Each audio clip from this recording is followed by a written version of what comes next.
Hey guys, listen, I'm gonna be straight with you guys. Normally we do the cold open, but we picked a really obscure topic this week. So we're doing puppets. Ooh yeah, puppets. We're so sorry. We're so sorry. I like how things are going good for the podcast and overall. It's like, well, how do we stop that? Like how do we put break 2 bullets in our own kneecaps? how do we ruin all momentum? we knew it was gonna be niche because it's fucking puppets. It got worse though when we started saw it. Yeah. Okay, listen. We're doing Team America. We're doing Labyrinth. You guys aren't here for fucking spoilers. We're doing Team America. Doing Labyrinth. We're doing Thunderbolt Fantasy. You can't even spoil. Again, we can't spoil it. It's in the title. It's in the title. I thought I'd enjoy Team America. You'll learn that I didn't. We thought that Labyrinth might be a good movie. You'll learn that it's not. And I still stand that Thunderbolt Fantasy is actually good. Yeah, I agree. But again, has anyone heard of Thunderbolt Fantasy? Yeah, no. Granted, this is advertising for it because we probably think it's decent. We're like one of 20 people that have watched it. Yeah. In America. Yeah. Yeah, in America. None of you listening have heard of this show. Yeah. Absolutely none of you. I'd be shocked if a single one of you have heard of it, that it wasn't just me talking to you in real life about it at some point. I like how defeated we all sound. Yeah. It's a very defeated episode. We're a bit broken. We got our ass kicked. We thought it was going to be good. Yeah. We were up at halftime, and then Tom Brady came out. Yeah. I think the worst part is that, especially me and Faison, we only finished catching up on this binge as of yesterday at 4 a.m. Yeah. We're broken men. Yep. We're broken men. I've had 3 hours of sleep. On that note, welcome to 321 Binge. I'm your host, Chris. I'm following my co-host, Tyler. What's up? Faison. Yep.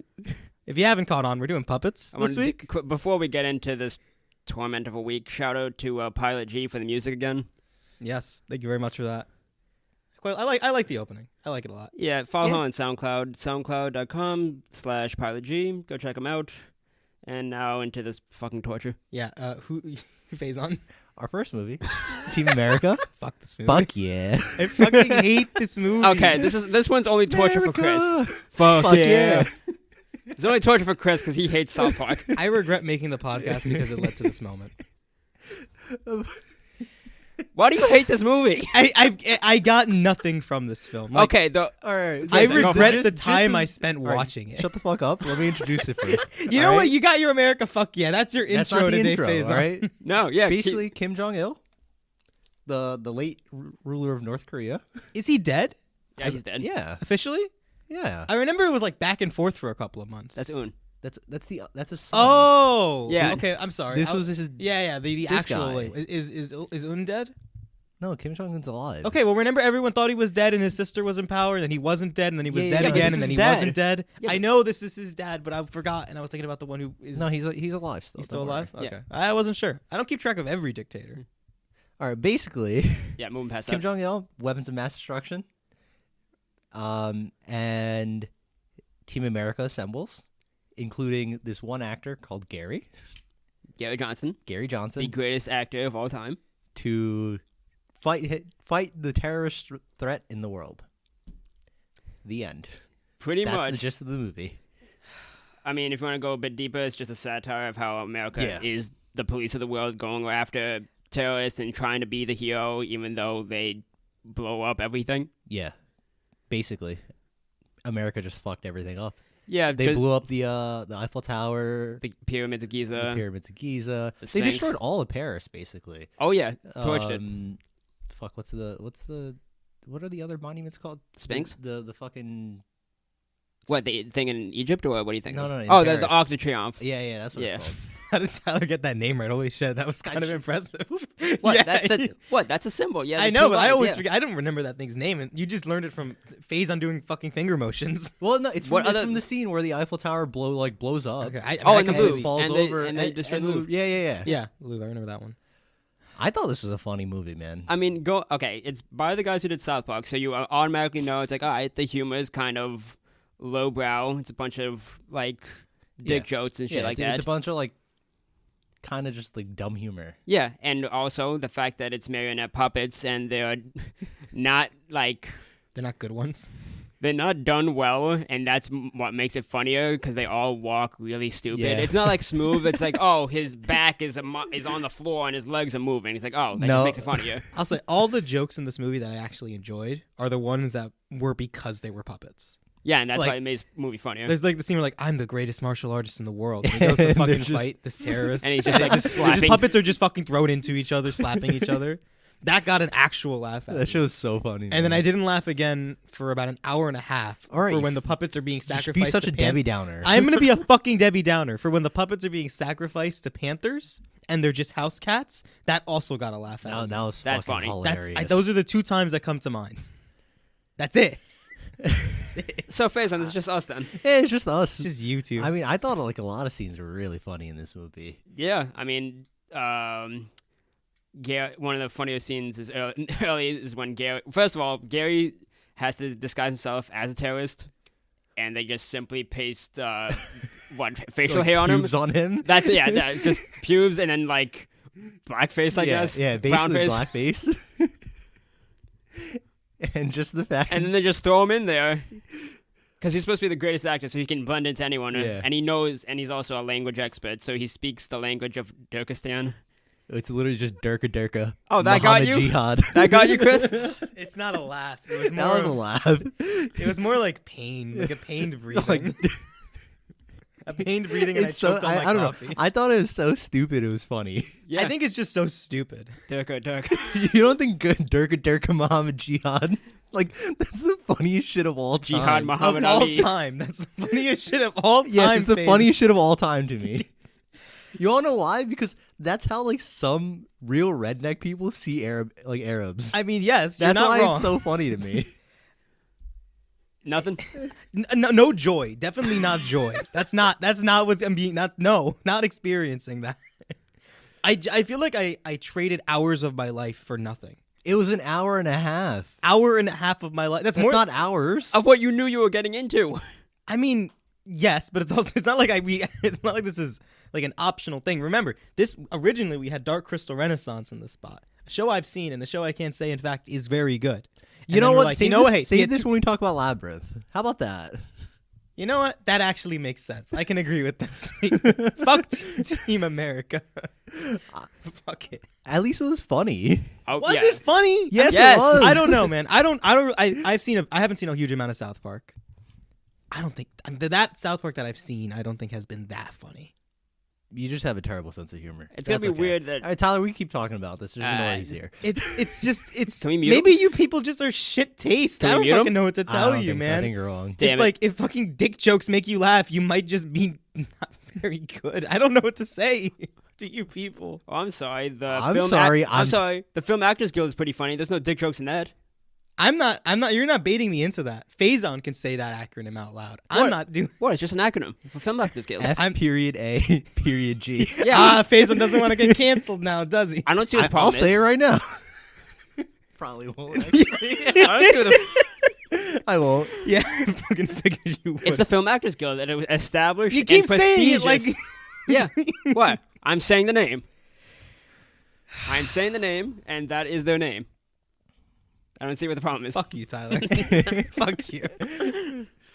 So yeah, the Film Actors Guild is in this.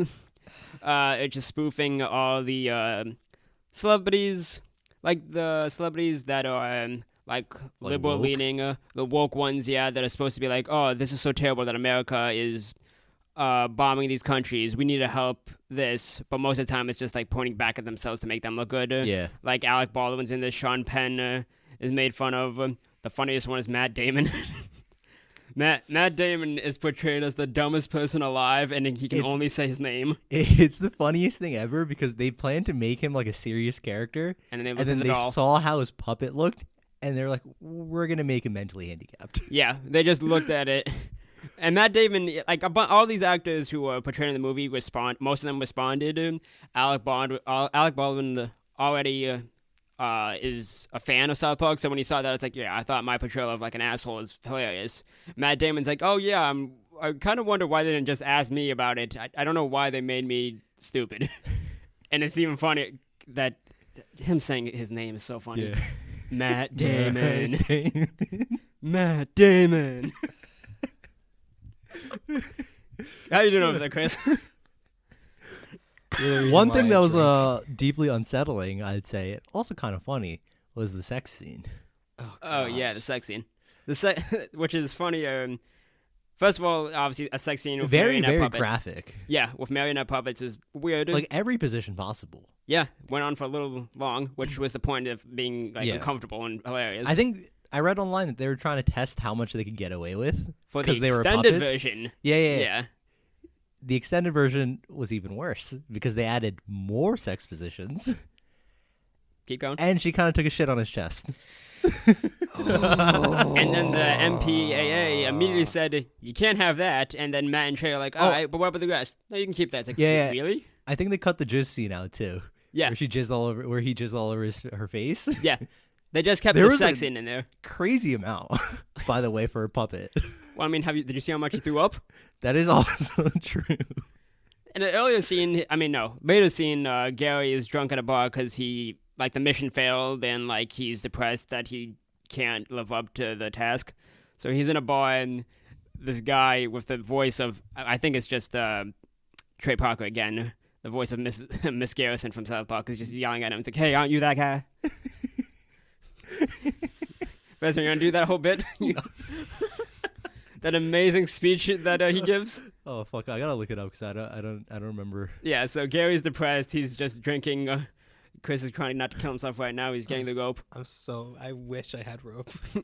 I'm going for my shoelaces at this point. You know what, Tyler? You spent so long like a sec because I like to make Tyler watch shitty movies, and he's like, I don't like to watch shitty movies, Chris. I don't like. That was the worst. Yeah, Why do you have a list? No, what First the of hell all, is that? I don't know how to catch Tyler's way of speaking. Uh-huh. I can't get it. I've been trying since middle school to mimic your way of speaking correctly. I've never done it right. But Tyler gets angry that I force him to watch bad movies. He gets really mad at me. And then he made me watch this. So we're even. Not a bad movie. We're It's not a even, bad Tyler. movie. No, this was There's a difference between... this was torture to me. We're even. There's a We're- difference. This There's a this difference. is worth it. The Resident Evil franchise is happening now, No. Tyler. No. Yes. Here- No. No. Wait, This is let me- shorter than every movie in the Resident Evil franchise. We're by the watching way. all six of Let them. me explain the difference between your bad movies and what you perceive to be as a bad movie. This movie got good reviews. And The movies you picked straight up didn't. well, I mean that's also true. But See, you just don't like the movie. I don't. Just because you don't like it doesn't mean it's a bad movie. I'm gonna find things that Tyler doesn't like. right there's that a difference are when objectively people. considered good, that are massively considered good films, and I'm gonna make him watch them. That's Well, every pick our I next have. one we're going to talk about is Kinda has basically one. that. Yeah, I mean, we okay. still got plenty We to talk still about. got plenty to talk about Team America though. We're not done with this yet. So Chris, you could chill to lean back a little in your chair. I'm if you taking a want fucking to. nap. Man. Sure, go for it. No. What else we got? We said the fact that Spotswood, the director of the whole Team America,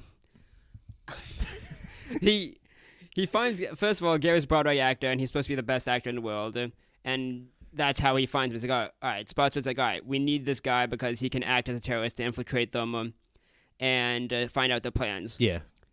And the moment the first time they meet, he's backstage at the Broadway show where they're singing about AIDS in a Yeah. speech regret. That one was funny too. You know, Everybody I'll- has AIDS. I'll give him that one. That one was kind of a clever little bit. I kind of like that one. Is that what? I love. I was like, I have my no idea- sister, my brother. I don't know what I it's don't about. think that the individual bits of the joke are very good. I think it I was thought a clever it was funny, bit. man. I don't You're know what you're- Rent's about. I don't know if that has anything to do with the plot. Pretty sure it does. Okay, I don't know. I have no idea what that movie's about. Whatever show. But anyway, Spotswood is at the backstage. He invites him. He's like, hey, come with me in this limo. We'll go someplace. And then immediately Gary's like, oh, I see what it is, huh? You're going to have to blow you now, right? Yeah, you want me to suck your dick, huh? It does have to do with AIDS. Oh, Rent. Not his dick. Well, yeah. Yes, rent does have to do with And people. then later on in the movie, when Gary's been basically kicked out of Team America, And Gary returns, Gary and Spotswood is alive after the base gets blown up by a suicide but bomber, he's, Michael Moore. he's a little injured, covered in dirt and shit. Yep. And Gary's begging for a second chance. He's like, please let me go. Help the rest of Team America that's been captured by Kim Jong-il. And Spotsworth is just like, Remember when we first met? remember when you first met? Suck my dick. He's so on board. He really wants it too. Yeah, he does. Spotswood, not Gary. Gary is just like, why do I have to do this? For trust, it's like, I don't even think that's how it works. It really isn't how it works. No.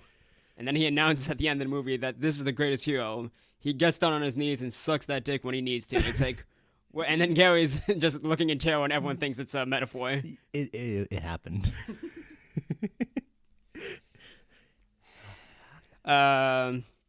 But yeah, the movie's stupid. Like, It does have some like kind of serious moments. I feel like, well, not serious moments, but like, it's not all jokes. yeah, Like there It's is not a all plot. jokes. There is a plot to the movie. Yeah, I was gonna say serious moments feels like a bit of a stretch. yeah. I for this didn't mean one. it like serious, like as in Like there's a narrative. yeah. Yeah, It's not there's a good. narrative. I mean, the joke. Again, this is when I mean, South it's Park. typical South Park humor.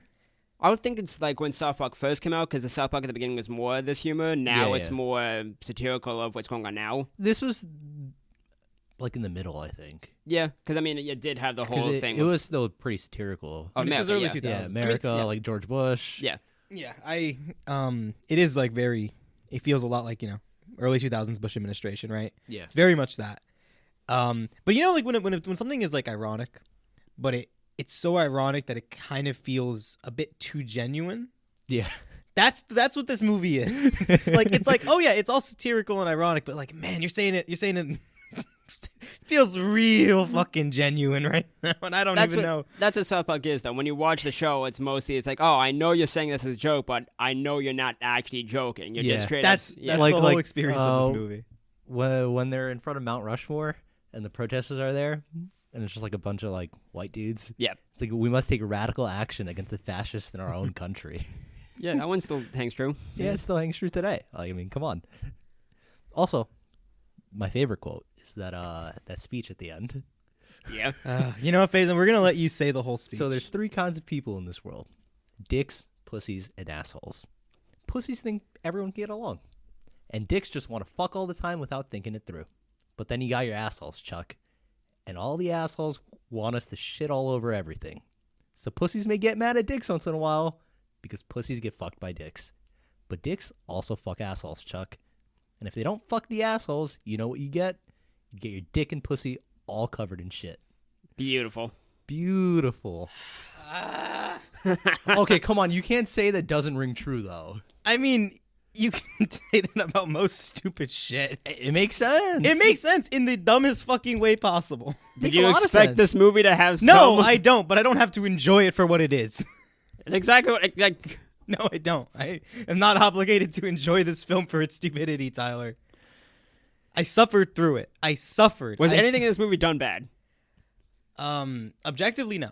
Like nothing Yeah. about. Well, actually, I think some of it might have been done. Why? bad. Did I say the puppets are done bad? No shit. No, That's no, the no. point. I think that some things were done bad intentionally. Like there's like weird little gaps between dialogue, like just like extra 1 second like spaces, and I think when that they're was done trying to fix the intentionally. puppet? No, no. Because they're trying to fix the puppet because they're walking. No, no. Like there's just moments when they talk, and it's like blah blah blah. Blah blah blah. It's like just like little fucking gaps, and I think that was intentional. Yeah, and I to the agree. film's credit, Yeah, it because reminds me of Garth Marenghi's Dark Place, Mm. where like they were trying to be really bad with it. Yeah. So I'll give that as a point to the film, not taking anything away. I still didn't fucking enjoy this thing. I still fucking Okay, suffered. can you list your grievances with this film? I outside got of the fact nothing. That, I got outside of that. No, that's the thing. Every film that we've watched, I've gotten something from. Even the worst movies that we've watched so far, like The Roommate. You got Even- something out of Even that? fucking Labyrinth, I got something from. Whether it's the joy of insulting it or looking at, I don't just looking at a fucking Chris just squirrel wants to dog. hate it I because hate he can't this find movie. anything wrong Yeah. with it. There's Yeah. like there aren't like it's not like this movie's like, oh, it's paced poorly or it's shot poorly. I just think it's unfunny and fucking boring and dumb and so stupid and I feel like I sold an hour and 40 minutes of my time to the devil. It's so fucking awful. What, you didn't like the scene when he was walking No, through no, Washington, I don't D.C.? care what the scene is. It's a no, Tyler. When he was You walking didn't through like the Washington, scene D.C. of Kim Jong Il just singing "I'm so lonely"? No, I definitely didn't. I definitely did not. Come on, they literally posted up the puppet of Gary in Washington, D.C. as real life people are walking around. No, I actually kind of like that one. Yeah, and he's just singing, and it's the sad I version. didn't mind that one, and it's just like a sad country music Yeah. for America. Fuck yeah. Oh wait, what was that? What was that sad version? What will you do for America or something? Yeah, Yeah. I think that was what Yeah. it was. Yeah, That bit I didn't hate. yeah, because it's really you see live action people in the background, and there's a fucking puppet just sadly longing at Lincoln. Sadly longing at Lincoln. That's not wrong. It's not a sentence I wanted to hear today. You're telling me you didn't like the ignorance of the Americans in this movie? I mean, Did you not like Michael Moore suicide bombing? Did you not like when they're like saving the French people, saving in quotations, and, And he just shooting comes everything? out, bonjour everybody, everything is bon. Did you not like when they blew up the Pyramid of Giza and he simply said, "Shit, I missed"? We can go on all day. You can go on all day. You can make me suffer all day, man. Dude, I'll have my day back. I'll come back for this. For what, more Team America? Yeah, No, fuck yeah. Fuck yeah. I need more coffee, man. I can't fucking do this. Oh God. Please tell me I'm free. I don't know. What else is there to talk about? in this You're movie? really extending it to make me suffer. At this point, yeah. We're just out of doing- the notes. I'm barely. Not really. Oh, did we talk about how Chris, the second in command, his backstory? No, we haven't actually. We have not touched on that. He hates actors, which is why he hated Gary. I'm gonna go get coffee. Yeah.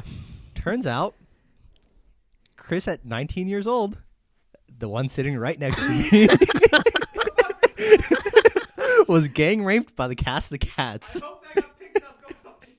You know, this doesn't explain why Chris wants to see Cats so much. It does. It's right above the cabinet above the Keurig. Just, oh my God. So, Chris is assaulted by the entire cast of Cats. There's a cabinet up top. Yeah. So he's assaulted, and then for the rest of his life, he hates actors, and that's why when Gary joins, he doesn't trust him. He immediately just insults and berates him at every moment until he saves his life. When he realizes that Susan Sarandon was lying about being held captive, she was part of the whole thing. Yeah.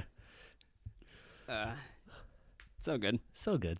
I don't know why he hates this so much. Like, honestly, I know. he literally just got up and left though. Yeah, I know. He's straight up left. He's not here anymore. It's just us.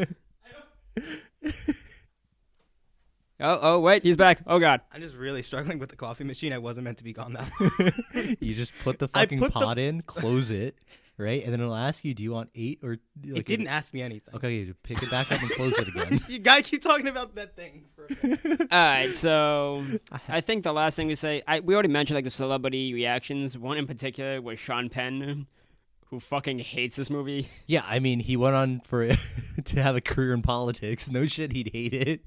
Did Sean Penn have a career in politics? Yeah. I thought he's still an actor. Or maybe he. Or no, sorry, thinking of the wrong person. Who are you thinking of?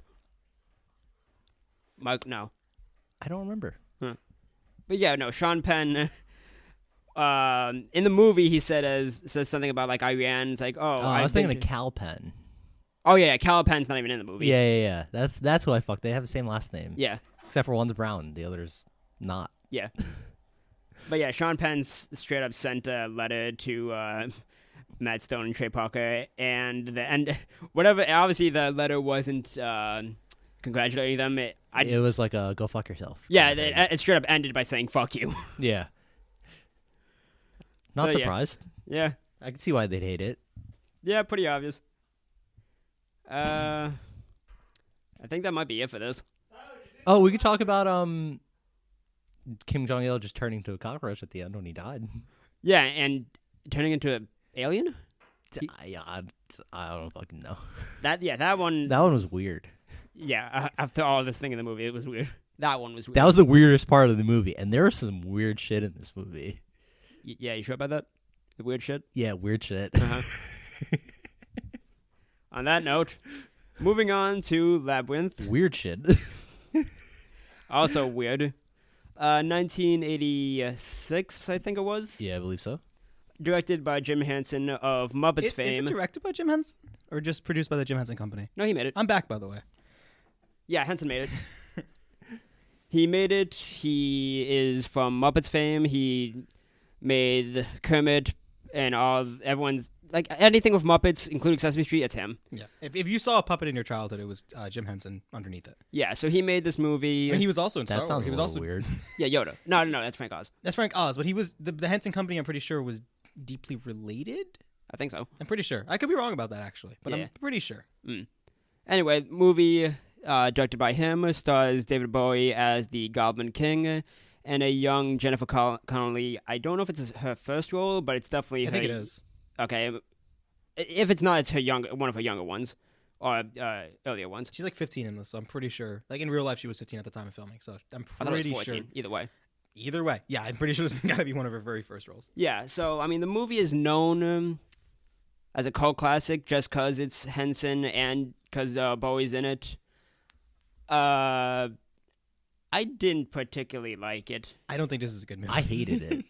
I personally hated it. So me and Tyler were actually kind of excited to watch this one because Yeah. we've heard a lot about it.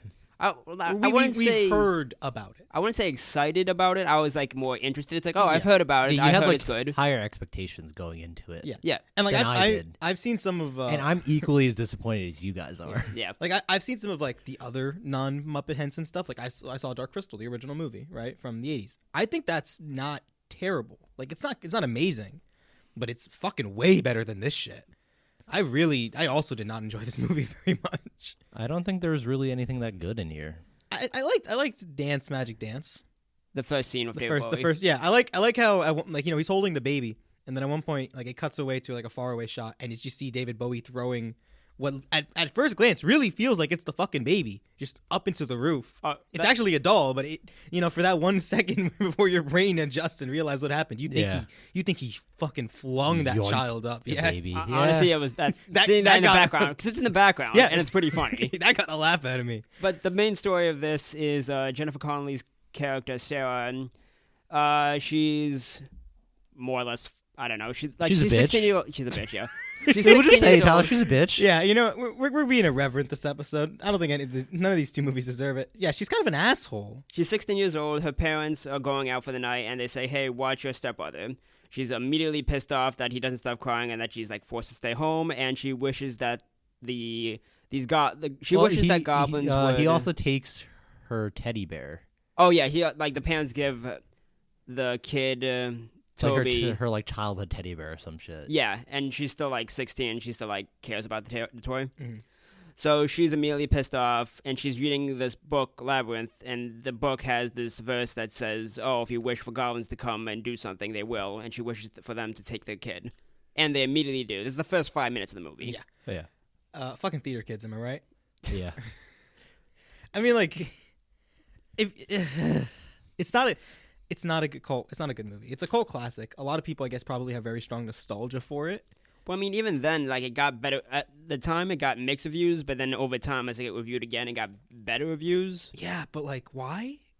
I mean, people Maybe it was shitted, just the people that really liked it that started reviewing it. I guess that's the way it is. Like, I mean, like, there's not a huge amount to say about this movie, so I think it's worth saying, just like talking about nostalgia. Well, and the how, like- puppets are different from the other two. yeah, puppets are different, but like I think when it comes to like cult classics as well. Like I've heard the same thing about the Goonies. I haven't seen the Goonies. Have either? No. No, Parts of none it. of us here have seen the Goonies.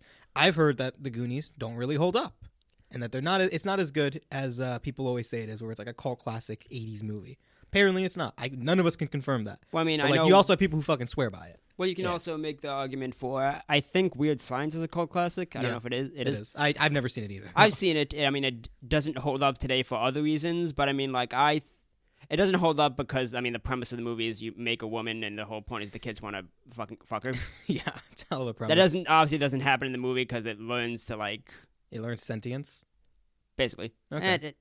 Basically. But yeah, like that's the reason that movie doesn't age well is because of that. But besides that, the actual movie I think is fine. Yeah. It's definitely better than this. I mean, I think cult classics are like a weird thing because, like, I think like by definition, a cult classic needs to have been panned upon release, and then slowly developed a following, or if not panned, at least very unsuccessful. yeah. I think it can be either of the two, personally, but I mean, I don't know. Your mileage varies. So, like, by definition, the movie needs to have been considered not good when it came out, and yet also like have a large following afterwards. And like, there's a couple that I can think of that are really. I mean, good. it could just be great when it came out, but not widely known. I guess. I mean, I don't really know which ones fall into that because, like, when I think cult classics, I Drive. always think what? Drive. Okay. Drive is not like but like film people know Drive, but if you ask any person on the street about that movie, they're not going to really know, even though it has Ryan Gosling. Never in heard of it. Exactly. That's fair. I was thinking Hook, Robin Williams. That's a cult classic. I fucking love Hook. Mhm. Hook's fun. I think it has like a 40-something RT. Yeah.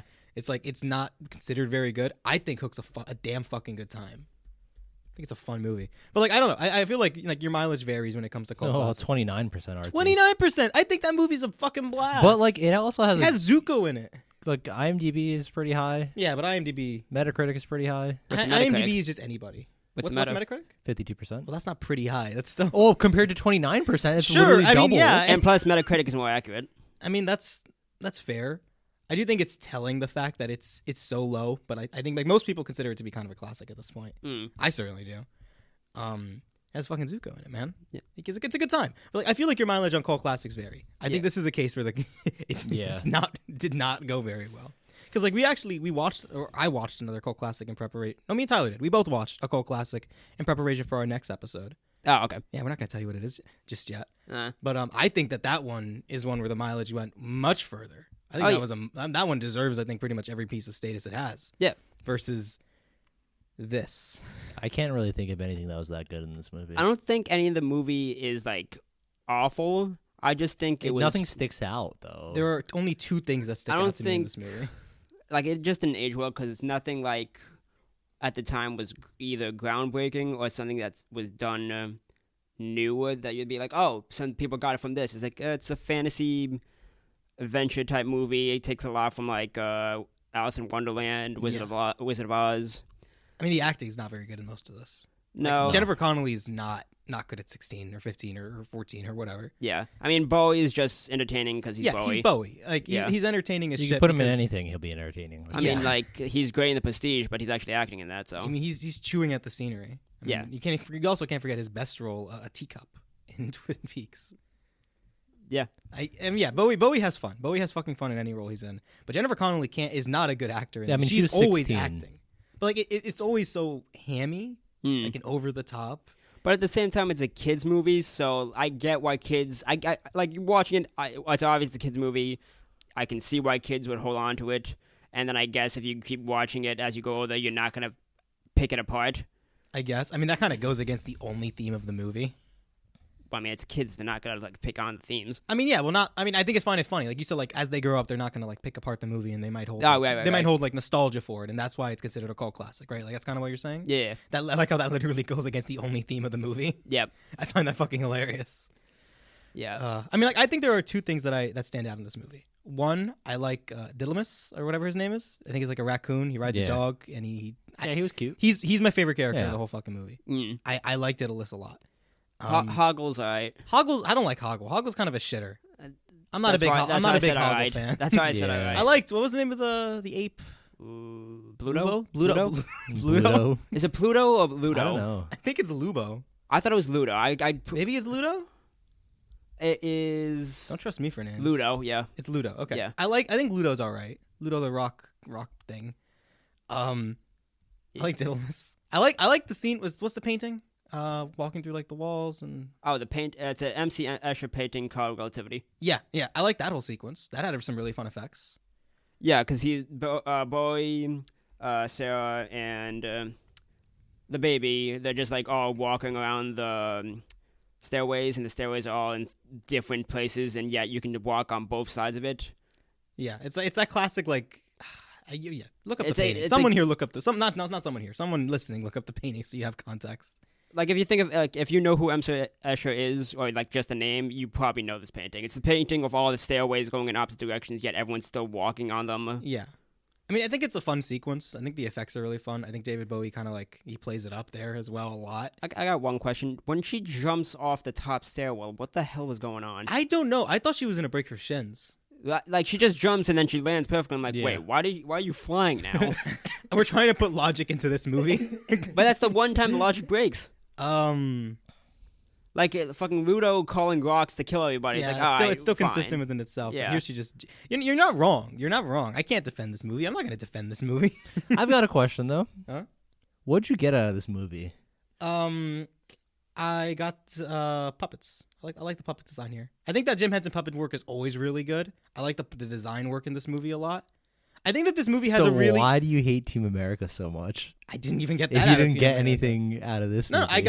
I enjoy the design work of this film. I think that the world visually is really interesting. I think that it's populated by a lot of weird and interesting looking things. I think the visuals remind me of a toned down Dark Crystal. Visuals remind me of a toned down Dark Crystal. I like Dance Magic Dance. I like that song. And Yeah. those two things, as small as they are, because again, I don't really enjoy this movie. I don't think this is a very good movie at all.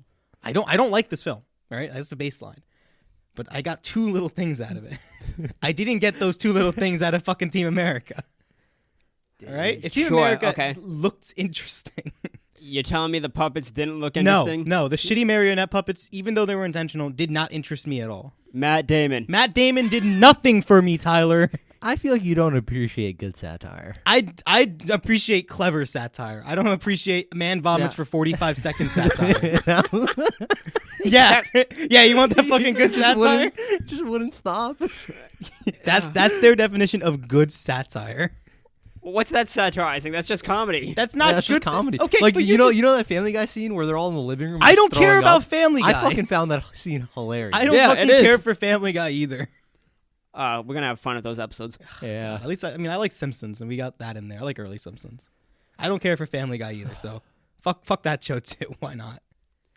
I don't think I like any Seth MacFarlane shows or South Park as a separate thing. I just don't like either of them. American Dad's better than Family Guy. I never saw actually any American Dad. American Dad's good.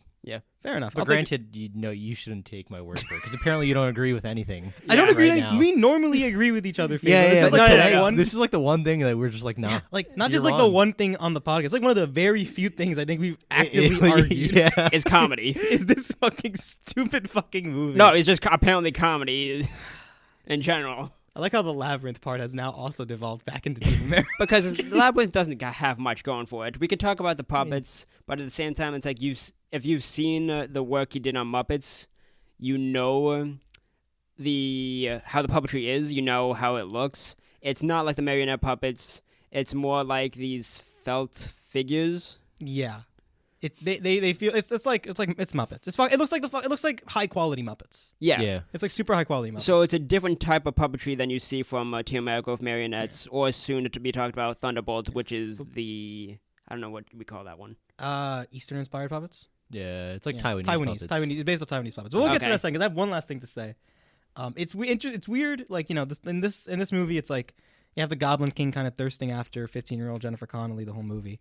A little bit weird when that's also David Bowie. Yeah. Who, infamously slept with underage girls and boys repeatedly. Except that whenever they interview them, they always the people now much older. They always say, "No, I don't regret it though. He was worth it." So David Bowie. Yeah. David Bowie, take, everybody. Take all of that and do what you will. It was when a you different watch this time movie. though when people started coming out with the allegations. Yeah. I think one of them was like a year or two ago. Jesus Christ, there's a whole fucking Wikipedia page on one of them. Yeah. Because Yeah. every rock star back then. The I mean, age- yeah, but like, But life as a groupie at the age of 13.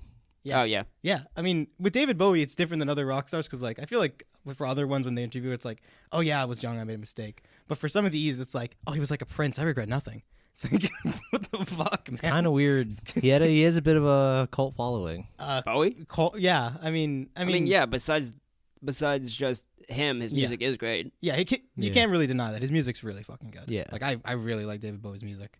And he I also don't does really have. listen to him. I mean, I don't think I will listen to him either. I mean, I like '80s music a lot. So I mean, that's just me. the biopic about him that's coming out. It looks like terrible. trash, though. It It looks like fucking garbage. Especially like you had Rocket Man come out and look so good and be so clever and have fucking Taron Egerton be amazing in it, and then they have This. the most boring looking fucking movie of all time. They basically went. I don't know how Bohemian you make Rhapsody a boring movie from a rock star. I don't know how you make a boring movie about David fucking Bowie. But He just was- any rock star in general. I feel like you Yeah. can make a boring movie about No, you can't make a boring movie about the Stones. What am I talking about? You can't make no. Yeah, Bro, it's just- not like they do their shows and then go home and go to sleep. Yeah. Like, well, they just shoot up a little bit first and then they go to sleep. yeah, I get. I mean, Well, that's I'd not say they sleep. probably stay up a little It's not bit. What the fuck was I talking about? Thunderbolt Fantasy. Yeah, That's moving on. Speaking of staying up, this is a show I finished at 4 a.m. last night. Oh, nice. Look at that. We're doing transitions these Thunderbolt days. You noticed? Fantasy. We didn't really transition to the other two, so I figured I'd throw this one This in is a there. low effort episode, all right? Yeah. They figured it out from the cold. I mean, we're all like dragging our feet for this one, I think. I don't know. We're still talking about Team America. I mean, if Somehow. a blast, yeah, I like Team America. Fuck a lot. all of you. I really dragged my feet for Labyrinth. Yeah, no, that was a rough one. Like real rough. it was a rough movie. if this episode breaks an hour, I'll be surprised. We might. We might. Maybe. We'll see. If it breaks an hour, Tyler's surprised. Okay, so yeah, Thunderbolt Fantasy. I really like this one. agree. The premise of this is that oh God, what's even the premise of this? Whew. All right. There's it basically starts out with this. It's fucking puppet anime, all right? So you know that the plot's kind of contrived, and thus explaining it's in the weird side. There's a magical sword that's being chased down by this evil warlord. This girl who's in charge of protecting the sword ends up coming into contact with this mysterious man who puts together a crew, and they go to try and take back part of the sword that's already been captured. That's the premise of season 1. It's a weird show. Yeah, it's weird. I really enjoy it though.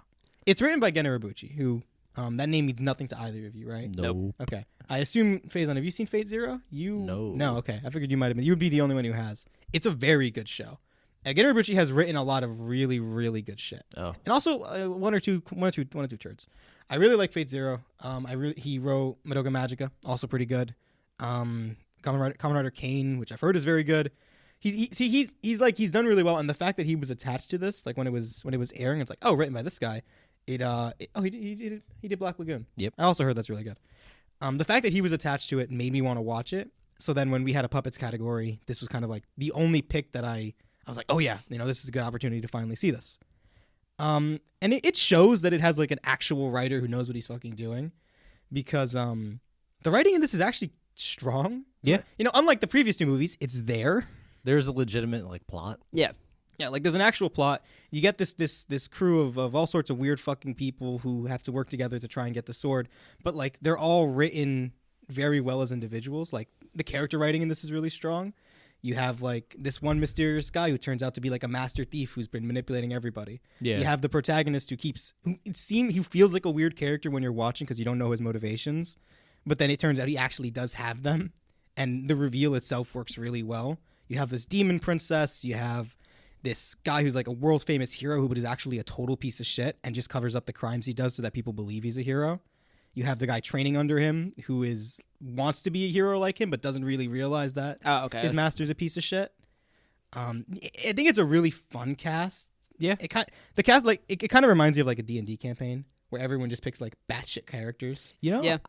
I never really thought of it like that. Yeah, that's what I was thinking. That makes a lot of sense though. Like when I was watching it, it's like, oh, it feels like when we as a group, like we play D&D and all our characters are just weird all over the place. Yeah, all over the place. They don't really even work well together as people. No, but we're a group and we're we're actually a group and doing we're on shit a quest. together. Like, and maybe we betray each other once or twice. Doing Yeah. shit together is very, very relative. we do shit together. Our D&D At 15-minute campaigns, increments in a 3-hour campaign.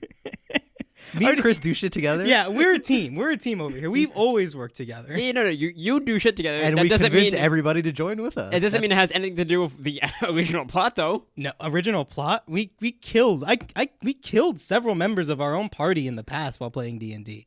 Not because they wanted to, but because we wanted to. There was a time Hey, Fabio put you in a bag. I had to kill him. Our guest from a few weeks ago, Fabio, we murdered him on D&D, and it was the most fun I've ever had playing that game. At one point Yeah. during D&D, we spent all night doing the character sheets, and then the That's world every blew up. D&D. No, That's and then every the D&D. world blew up. Oh yeah, we blew up the world in one session. Yeah. Yeah, God. we took longer to make the character than the damn campaign because you blew up everything. And not me. That wasn't us. me. That was the other Chris. It was Waffles.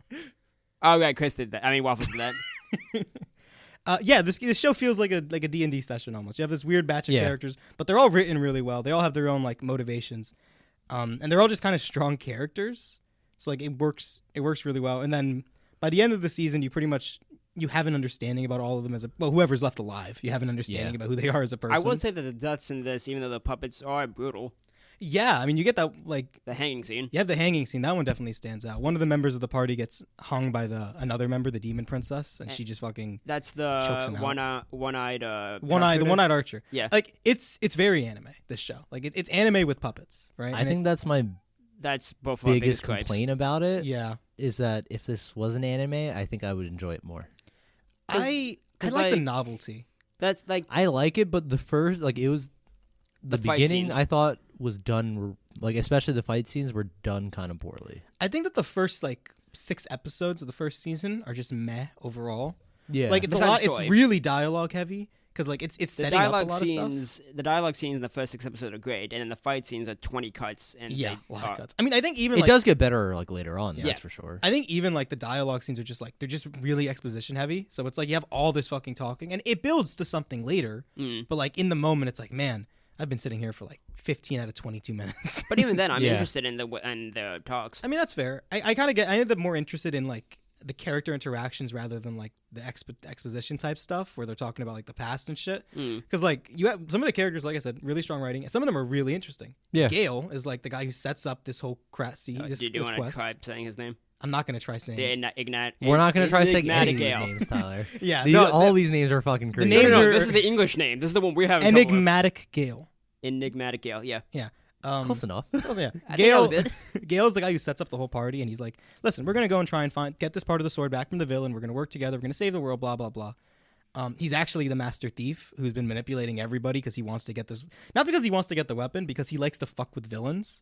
He just likes to like take villains and take everything away from them and leave them as broken as possible. Yeah. Like that's his whole thing. And he doesn't, yeah, and then after that, he's like, oh, I have no point for this weapon. I Yeah. don't want to use it. I don't just want want to fuck it. with you. I see at the end of the season when he takes the weapon away from the guy. He's like, "Yeah, I don't care about this. I just wanted to make you unhappy. That's where I get my joy." It's like, okay, that's a pretty interesting character. And then we saw the first 2 seasons and the first movie for this. Yep. And in the movie, we see like this character called the Phoenix Killer, who's this murderer who wants revenge against Gale. And throughout the first season, we don't know why. And it turns out because he used to be a villain, but then he decided he wanted to kind of like be a better person and stop killing people. He wanted to change his name. He originally was known as Something bird. no. He wanted to change his name to Screaming Phoenix Killer. And, Weird choice. Yeah, weird choice. I don't want to be a villain anymore, so I'm going to change my name to Phoenix Killer. but he was his other name choice. was already. I forgot his other name, but it was already known Yeah, as because he was an assassin. But let Yeah, but me he change know- my name to killing like traditionally like a holy bird. Yeah, it was a. So people don't think I'm a villain. By I the like to way. think that was all Gale, because Gale gave him the idea for Phoenix, and Gale was basically like setting him up. Yeah. Because in the whole movie, Gale's like pretending to be his friend. He hired him as a bodyguard, and he's like, "You should do this to change your image and stuff." Oh, it's but in the end, he's trying to fuck with him. his original name is Sha Wu Shang, which translates to Eradicator of Life. Oh yeah, that's what it was. You know, Which- Phoenix Killer's a little better, I think. Which is why he was like, Yeah. yeah, it's like I'm still gonna be. It's still kind of evil. Yeah, he's like he knows he's still gonna be like basically a hitman. Yeah. he Because wants he's to be a good at- bodyguard. He doesn't want to kill anyone ever. He wants to be a okay, yeah. He wants to be a bodyguard because then he has the choice to be like, oh, I beat you, but so you don't have to die. But if you keep coming for me, I will eventually kill you. But Gale's like, he sees that this guy's trying to be better, but Gale just fucks with him. He frames him for murder and puts Yeah. in a position where he has to commit murder. Yep. And he's like, I've just ruined you, and you can't do anything about it. Even though this guy's trying to be a good person now, that doesn't really matter to him. Gale's kind of Kind of a fucking dick. cruel. Yeah, Gale's a bad person, and Gale is probably going to end up being a villain going forward because the show's not done. It has its 3rd season coming out. Yeah. It's probably I'd gonna assume get he's a going to fourth. be a villain. It feels like Gale's going to be set up to be a major antagonist going forward, just because Just he's the major such a mastermind. he's behind such everything. a horrible person. He's truly fucked up. Like, I think that's why I like the Phoenix Killer so much. He's really interesting to me. Like, he's this guy who is a monster, decides he wants to be better, gets framed by the person he believed to be his only friend, and then basically is like, you know what, fuck it. Fuck it. I'm gonna be a I'm gonna monster be a now. monster. And You I'm said gonna I was a fucking- monster. I'm gonna be a monster. I'm gonna kill Yeah. everybody close to you now for the rest of the show until I die. And then when I die, I'm gonna have the badass fucking line of, you know what, you can't. I'm gonna be waiting to ambush you in the afterlife. Even you can't avoid death forever. I'm Yeah. gonna get you. It's like, holy shit. Phoenix Killer's fucking great. Yeah. I think he might be my favorite character in the show. Oh, mine's still Gale, just because I like thief characters, and his whole thing is to be this asshole. Yeah, he's like the Loki. Yeah, I think I have to agree with Tyler. Yeah. I really like Gale as well. Like, don't get me wrong. I think the Phoenix Killer is just the Phoenix Killer dies at the end of season 1, so you don't even get that much with him. Yeah. But I really enjoy him. Like, there's even a scene where he sits down with the protagonist Shen, and he's like, "I've been trying to kill you this whole time, but you've been on guard so well that I haven't had the chance to cut off your head in one move." And they've just been talking for like 15 minutes, and it's actually just been this small mind game between the two. Yeah. Like, I think the show has really good interactions that way. Yeah. I I really mean, enjoy Shang has great interactions with everybody, but him being confused or surprised is always hilarious. I like him as a protagonist a lot. Yeah. Because he's super strong, super powerful. He's like a martial artist who pretends to be a swordsman. His sword's made of wood and painted silver to throw people off. Edge's Blade. Yeah, he's the Ezra's blade. He's a total vagabond, right? Like, he's just going around, seemingly wandering, but he actually is on this like incredibly important journey. And he's kind of a dunce a lot of the times, and he's like really kind-hearted. So then in the second season, you're introduced to his old partner, basically. Yeah. Who is none of those things. Yeah. And is cold and calculated and willing to kill anyone he gets a bad vibe about. Basically, just in like, case. yeah. Yeah, he doesn't talk. He has a talking guitar or scimitar, I think. I don't know. He has a It's- talking scimitar. The second season's kind of Scimitar? weird. I think that's what that instrument's called. He Pretty sure. Look up scimitar. SC, and then try and put the rest together. It's gonna just correct his scimitar. God, no, not the sword. It's like I might be getting the name wrong, but it's like a guitar thingy. Look up Japanese guitar. Yeah. But I Tyler, you were saying something about the second season? Second season is still good. I just think it's weird how they threw a lot of magic elements. Shamisen. I was not even close. Shamisen. Oh yeah. I was nowhere fucking close. That's what the guitar's called? Yeah, Shamisen. Oh, no, the instrument, not the name Yeah. of the guitar. Okay. But, I feel like the second season is kind of weird because they throw all the magic elements really fast at you in the first, 2 or 3 episodes. Magic exists in this world, but at the same time, they go into it a little bit in the first season. You obviously see the scroll, the weapons index, the sword index. The protagonist has a magical index of all powerful swords that he's been gathering to keep out of the hands of villains. Yeah. So you know about magic, but in the second season, you're immediately introduced to his former partner who doesn't speak and has a talking guitar. It's like, all right, that's a bit weird. You see a dragon, it's like, all right, that's also weird. You see more of what the swords are. One of the swords is just a talking sword that controls people. Yeah, seduces people. Yeah, so it's like, I get, it works, but at the same time, it's like, I feel like you could have spaced this out a little bit, or maybe hinted it in season 1, or even the movie, to be like, hey, this magic stuff is going to come soon, but they really push it. Yeah, I can agree with that. They definitely throw a lot. It didn't really throw me off per se. It didn't throw me. I mean, the guitar kind of threw me off because it felt the most anime-like. And Yeah. I was like, did you run out of ideas already? Especially when he And just said, "Fuck it"? transforms, it's like, okay, this is very, very, very anime. Yeah. I get what you're saying for sure. Yeah. I don't think it throws me off too badly, but I do. No, you get it. used to it really quick. Yeah. They also throw a lot of new characters in season 2 really fast. Yeah, I mean, I do Yeah. think that the strength of the writing is what carries the show. Oh, yeah. Especially in season 2, you have this villain, this poisoner. She's she's sent to get the scroll index from the protagonist, and she has this. She uses poison, but eventually she has a total break in character where she doesn't really know what she wants, and she's being seduced by the sword, but she doesn't want to be, and she basically just has a complete breakdown throughout the course of the season before coming to the conclusion that she doesn't really have to do this because she doesn't want to. Yeah. And it's like, oh wow, an actual character arc for your villain. That's not something that's kinda super cool. common. Yeah. Yeah. Even in most shows, I wouldn't say the villains always get character No, arcs. they kind of never do actually. Yeah. I can think of Cersei in Game of Thrones, and that's the only one that came Gus. to my head instant. Did Gus really have? God, Did Gus have an arc? you just brought up Game of Thrones. It fucking triggered me. Okay, maybe I'm counting that from Better Call Saul because Yeah. I see where we Maybe came in from. Better Call Saul. Well, but I don't you think have there's you have his one backstory mode. I don't think that counts as an arc. We don't see him grow throughout the seasons that he's in Breaking Bad. We don't see him develop. Unlike Waltz. I mean, you want to count him as a real villain. Sure, you can count Walt, but I mean, in that in the flashback you see in Breaking Bad, you see how he started as. I'm trying to do this because fans didn't see it. I don't think that. I still wouldn't think that a flashback counts as giving a villain an arc. Okay, it doesn't give him an arc, but you do give him backstory, right? Yeah, that's and just then context. and then I'm just thinking of what you see in Better Call Saul. Yeah. Okay. I think that it's rare to give your villains proper arcs like this. And this show does that really well. She gets an arc before she gets murdered by another villain who also had an arc. He was a wandering monk searching for meaning, and then he finds a sword Who, that Prince? seduces him. Yeah. Tyler's both of you Prince. say he looks like He Prince. looks like Prince. I don't Are you I, telling me this man right here is not Prince? I guess kinda. What do you He's mean, too kind pale. of? He's too pale. I can't see it. Look at the hair; it's the same thing. I think that Prince's hair goes out a little bit more personally. Oh, I'm sorry. What about Tyler, this hairstyle? hairstyle? What's his name again? The character's name is D Kong. D Kong. Okay. Yeah. T Kong, is that his name? Yeah. Wow. Okay. Thunderbolt. You're telling me this guy is Fantasy. not Prince? I don't know. His man. hairstyle is exactly the look, same. He's wearing the purple rain suit right here. If he had a Maybe guitar- maybe if he had a there's a little guitar. bit of Prince in here. What do you mean a little bit? Look at that. Look at that. Okay, listen, I'll give you points at a little bit of Prince. This but one's I don't- literally just a picture of DK. Okay, yes, that one looks a lot like him. Look at this. I admit it. He looks like a white prince, okay? Is that what you wanted to hear, Tyler? I don't know. It looks directly inspired. Okay, but- that one actually looks. Yeah, okay. When you put it side by side, like Oh, that, yeah, it look at does. that. It looks exactly like It looks him. very Which one's similar. Prince? Which one's D Kong? Which one's a real man and which one's a puppet? Can Yeah. you tell? Okay, but Prince in the show also has an arc. He's like a wandering monk who's a healer, and he's trying to find meaning, and he ends up finding the sword and becoming completely obsessed with it, and that becomes his sense of meaning. And it's like, wow, all of your characters have arcs. I do like and his definition. story. Is that the sword? The whole point of the sword, the seven seven hells or something like that. seven blasphemous hells? deaths. 7 blasphemous deaths. There you Yeah, the sword is once you hold it, everyone who sees it immediately like is drawn to it and wants to have it. But at that point, you can just stab everybody. go. Yeah. So, but his thing is he wasn't controlled by it. He just wants it because he basically fell in love with it.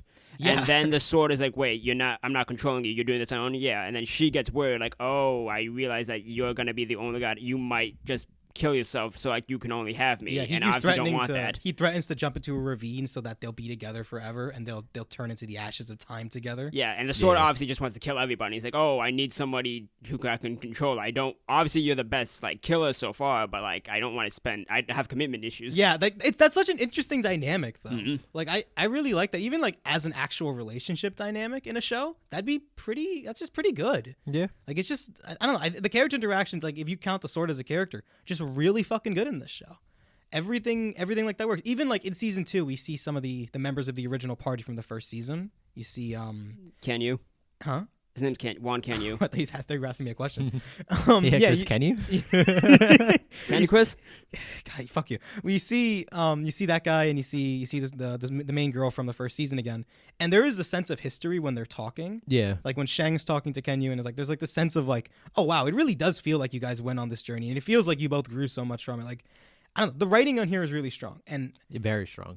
I keep saying that because like pretty much all the writing on this guy, that words are hard. All the writing that this guy has done is really strong. Fate Zero. This has better writing than a lot of animes. Yeah, that I mean, I've like, watched. Fate Zero is one of my favorite anime out there. It's like in my Yeah. top 5, I think. And that's because the writing and interaction between characters are really good. But it also suffers from like the same problems a lot where like it can be super fucking dialogue heavy. The first episode's 40 minutes because It's it's 90% dialogue. And it's Yeah. so fucking like whenever I show people the show, I'm like, it's really good. First episode's fucking rough. I though. feel like though some of these shows do need that because you exposition? get just a lot of dialogue. Because that's how you get character development. It's also how you get a lot of world building for worlds that Yeah. are so different. But like Which I can excuse for like the first season or first few episodes. I'll Yeah. excuse because like you're building stuff. you can excuse it, but there are some shows that have done it really well. Full Metal Yeah. Alchemist Yeah, Brotherhood. Fullmetal Alchemist does I it think really does well. it fucking perfectly. I think that is my favorite anime. It's so good. Yeah, I agree. Actually, It's- that might be my favorite anime as well. It's fucking really good, Tyler. You're gonna watch that. I'll be over and here. It's gonna be you're gonna watch. It's gonna be very fun. But like I think that like building a whole unique world like this is really hard. So like I get that it takes a fair amount of exposition to be like, yeah, there's a crevice between the two major countries that was caused by a demon war, and we need to talk about that for about 30 minutes. Yeah, But like you need yeah. that to fully understand and just like understand characters too. Yeah. and get like an attachment to them. I think, and then eventually that all builds up and it pays off because then you Yeah. have the fights where it all finally like it all kind of hits in the right way. Especially like we said, season 1 fights, especially early season 1 fights, kind of messy. Cut after cut. Yeah, cut after cut after In cut. both It's ridiculous. In both the fight sense and the filming sense. Yes, Yeah. there's a lot of chopping.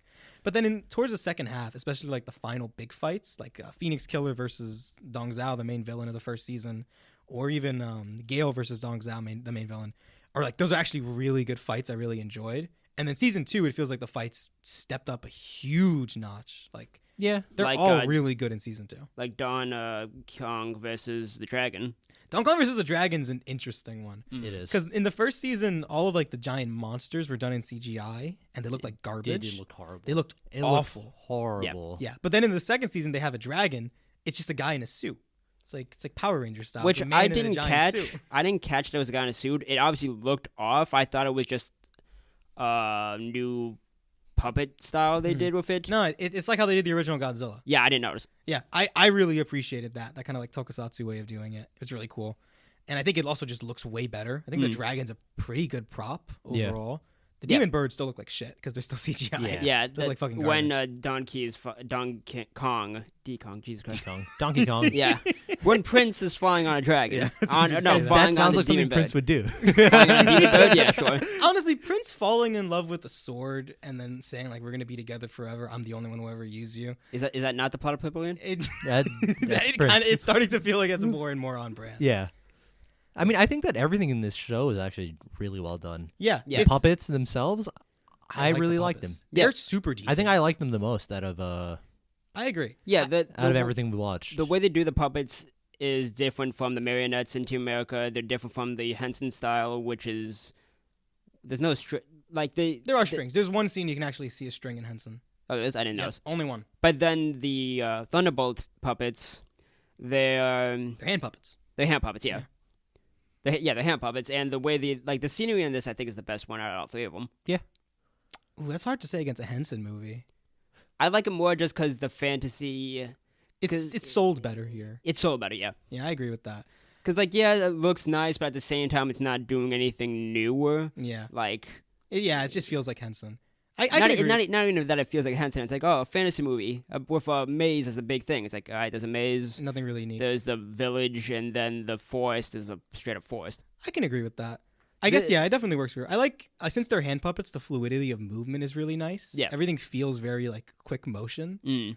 I just really appreciate the design of everything here. Yeah. At the end of the first movie, there's, a behind-the-scenes reel where you see how they do it. Yeah. And they're literally fucking throwing puppets around. And it's like, how are they doing any of this with accuracy? It's fucking ridiculous. It's actually look super at impressive. Look at the bloopers. It would probably take 1,000. Yeah. They have a scene where, they spin a puppet, throw him on the ground, and it creates, an explosion of little dust. And it's all done in, this one shot that they show, and it's like, how the fuck did they even do that correctly? That's impressive as hell. I really think that the amount of effort they put into this is crazy. kind of ridiculous. Yeah, it was definitely the most, I don't want to say thought out, well put together. Yeah, I'd say so. I'd say well put together. It's just a crazy production. And it's a shame you guys actually missed out on one thing, because apparently when you were watching it, for every time a character is either introduced or has a very important character moment, you get a little haiku. The haikus were not translated for you guys. Yeah, it wasn't. Nope. That is So it such a just threw huge me fucking off. bummer. No, I love the haikus. I thought it was just an intro to be like, oh, son, hype. Yeah. The theme music returns anytime something hype is about to happen, and the music good. is great. Music's fucking fantastic in Yeah. this. So I thought it was just like, oh, they're just doing this as I thought it was like a little character card. Yeah, basically. It kind of is. For some of them, for Gale, it's it's talking about the greatest way to be a thief is never to be in the shadow, but to hide right in the light to always get what you want. Yeah, Oh, but he says that. But does it say that? No. He says He says something later, probably later Yeah. on. But the haiku always captures that. But see, I just assumed it was a short description. The fact that it's a haiku makes it just more interesting. Yeah. Yeah. Especially I think my favorite one has to be, there's a character introduced in season 2 who's a chief who wants to hunt down.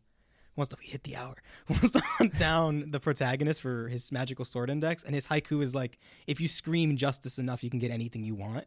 Yeah. And it's that's just a really good character bit. And there's so many of those they're spread throughout for each character. So every time we got a haiku, I was just like, yes, give me another fucking haiku. Yeah, I feel like if I would have really enjoyed it if I knew that's what it was. I mean, they're those were some of my favorite moments. Was those I really really enjoyed those. You didn't like his character, did you? Who? Oh, I just feel I like the idea of his character. He's a corrupt politician who's lawman. He's not a politician, is he? Yeah, it's a lawman. You're right. Yeah. He's a corrupt lawman who's been taking advantage of things and has all these illicit dealings.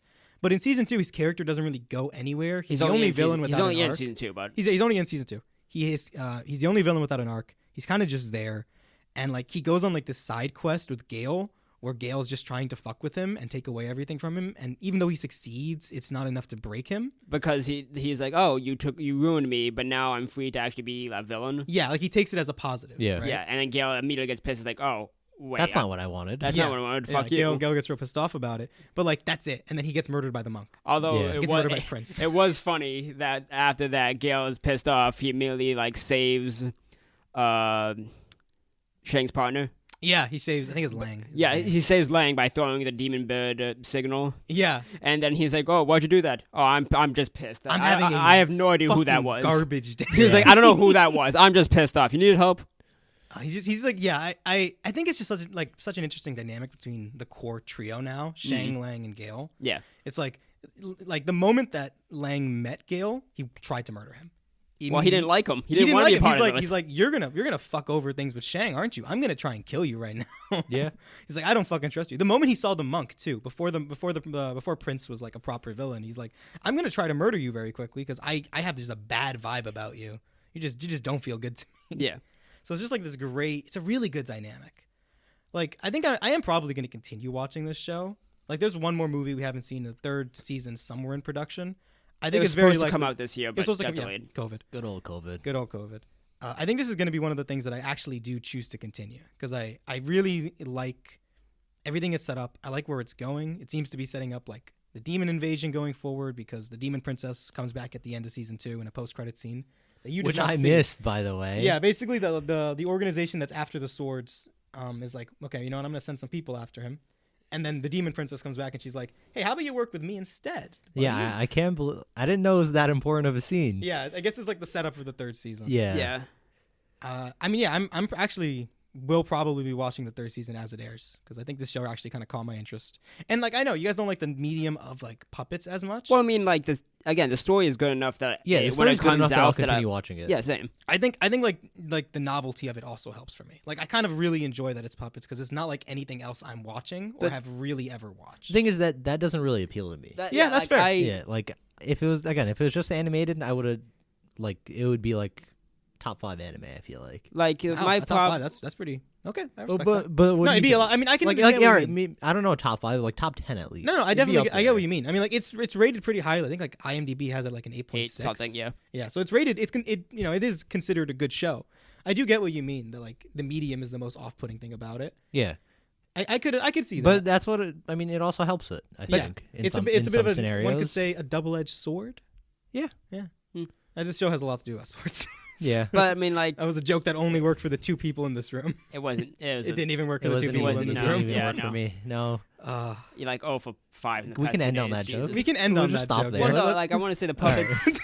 God damn it, Tyler. I no. I just want to say that the puppets. I just wanted Chris to like wallow yeah, in he his wanted me. shame. No, now I'm in a great place because now you look weird for trying to end it, and Tyler's like, "Well, Yeah. hold on." And Tyler's like, "Fuck you. I have something to say." I've been trying to say something for 5 minutes All right, Tyler, let's speak your piece.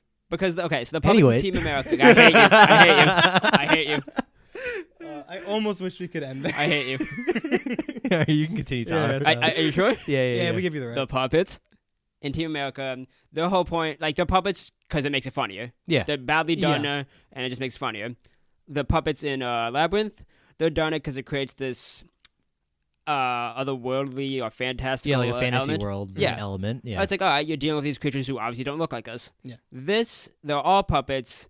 There's not exactly a reason Yeah. for it to be puppets. I mean, like, you can, like, one of the other swords makes you control other people and literally turns them into puppets. So there's, Yeah. there's a meta joke I in feel there. like it was just puppets just for the sake of puppets. Yeah. I think it's just because like this was inspired by Taiwanese shows like this. Apparently, there's a lot of them. Yeah, apparently- I had never seen them. Yeah, I did look into it. Apparently, there are a lot of Taiwanese puppet shows. Apparently, Okay. there's some really good ones. So like, it's Yeah. clearly inspired by that, but with the Japanese production for the most part. Uh. But also inspired by Chinese culture because the names and also a lot of the set design is very Chinese. Also, it's inspired. like a Chinese like myth story kind of. Kinda, yeah. Is it So Chinese or Japanese? Because it's the production is Japanese, like the But actual they take production. it from China? Production is Japanese. inspired by Taiwan. Puppets are Taiwanese. Stories inspired by China, And so are the Chinese names, and yeah. the names. Okay. Yeah. And yet it also has the Japanese haikus still. Yeah. So it's just like kind of like a whole Grab kind bag. of mix, yeah, kind of grab bag of like They just missed Eastern the inspiration. Koreans.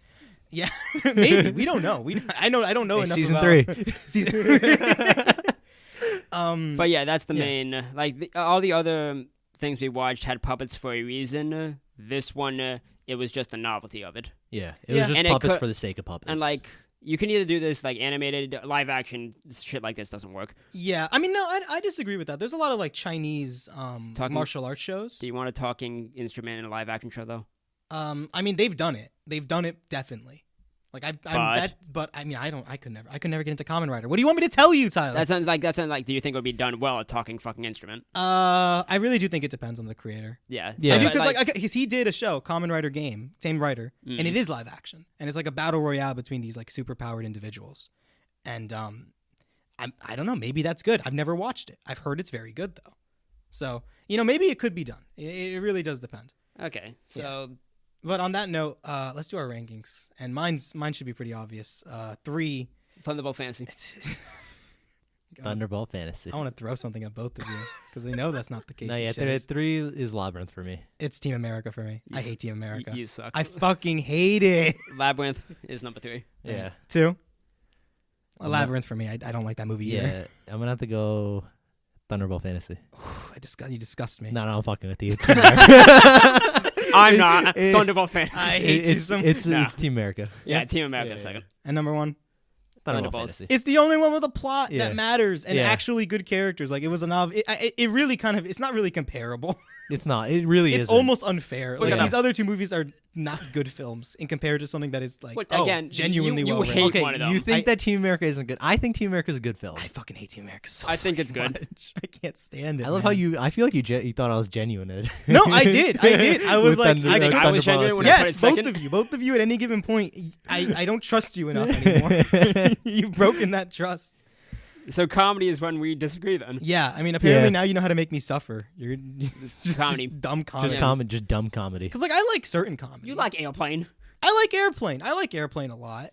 I don't know. Team America just like nothing about it works for me. I think it's because it's so lowbrow that like I just kind of like roll my eyes to everything Yeah. about Yeah. it. Like Airplane has some pretty clever bits, Yeah, it does. It's definitely more more thought out.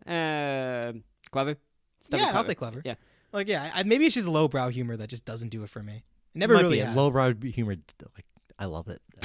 I It depends. love It depends for me, but like South Park knows But yeah, how to if do it's it. like South Park humor, I love South Yeah, Park. I Matt- don't think I can do it. because Matt and I thought you were Trey saying can Matt do Damon it. again. Matt Damon. Matt Damon. Matt Damon. I hate you. I hate you all so much. You're telling me you didn't like the cats like just murdering puppets? Again, those are the only two jokes I really enjoyed because they took advantage of the puppet medium. Hey, that's more things you enjoyed in. This and Labyrinth. Those are two individual America than jokes. Labyrinth. I liked in Labyrinth. I liked the entirety of the set design, and I like Diddlemas.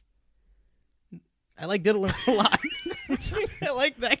Is that raccoon. actually his name? I think I it have is. no idea. Look up Raccoon Dog. You could just look up Labyrinth. Oh wait, I have Labyrinth open. It is called Didymus. Didymus. There you go. I Okay. even remembered his name. That's how much I enjoyed him. I just assumed you were saying it wrong because it just. I think you did. I I assumed think I you was did saying. say- I thought I was saying it wrong. No, I think you did. You said Diddlemus, didn't you? Yeah, you said Diddlemus. What's his name? Diddy. Didymus. Yeah. I've been Didymus? saying Diddlemus this whole time, and I was like, Yeah, you "There's said no it. way his name is Diddlemus." Okay, does Diddlemus sound that much worse than Didymus? Yes. Well, okay. It sounds. You know what worse, diddle but- means? Yeah, it sounds worse, but you're still close. David Bowie's in the production, man. I don't know. The main character is a 16-year-old. David Bowie's in the production, Exactly. man. I don't know. Oh God. And on that note, America. Fuck I yeah! hate you all so much. And cut it there. No, Thank you for wait, listening. we're gonna do a call to action from now on. Please America. Fuck yeah. follow, subscribe wherever the fuck platform Yeah. you're listening on, man. I can't, Please like and follow and subscribe. or whatever. We're on I don't know what you Apple do. Music. We're on Spotify. We're on Amazon. We're on Music. Amazon. Apple Stitcher? Podcast, Stitcher. We're on YouTube. Are we on YouTube? Yeah, we're on Yeah. YouTube. Oh, nice. Yeah, we're on we're- YouTube as we're- well. Are we Yeah. plugging Look us social up, media? We don't Uh, have social media to plug yet. You can follow the personal Follow account then. Tyler on Twitter. Yeah, Follow Tyler's- at Tyler Zucker. Is that what it is? Yeah, Yeah, Probably. follow Tyler on Twitter. it's Go nuts. exactly how you think it's spelled. Yeah, we'll make a proper one day. All right. Thank you guys for listening. I thought you guys were gonna sing it again. America. America. Fuck yeah. We'll see you guys next week. See ya. Thank you.